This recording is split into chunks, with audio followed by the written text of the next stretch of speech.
Hello everyone, welcome to my channel.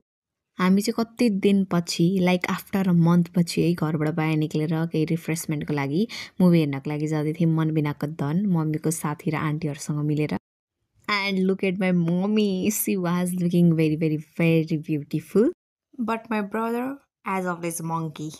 अनि त्यहाँनिर हाम्रो आन्टी अङ्कलहरू पनि आउनुभयो अनि यता हाम्रो मम्मीको साथै अर्को आन्टी चाहिँ आउनु भएको थिएन उहाँ चाहिँ अलिकति ढिलो आउनुभयो उहाँ त फिल्म सुरु भइसकेपछि आउनुभयो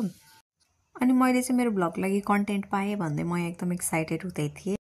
अनि हामी सिनेमा हलभित्र छिर्यौँ र मुभी हेर्न थाल्यौँ मुभीमा चाहिँ एउटा एकदम कमेडी पार्ट आएको थियो म तपाईँहरूलाई देखाउँछु ल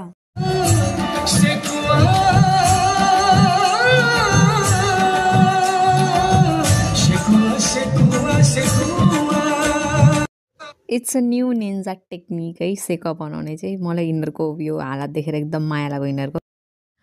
मुभीको इन्टरभल भयो एन्ड इट्स टाइम फर चिज पपकर्न यस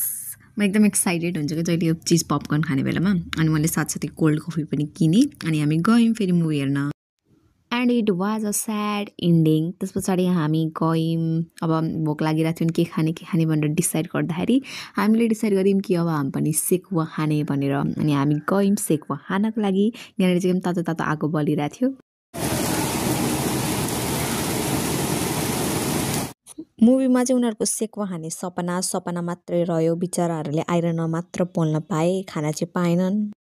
उनीहरूको इच्छा पुरा नभए पनि हाम्रो सेकुवा खाने इच्छा चाहिँ पुरा भयो सो हामीले एकदमै इन्जोय गऱ्यौँ त्यहाँ गएर सेकुवा पनि खायौँ सो आजको लागि यति नै thank you for watching bye bye don't forget to subscribe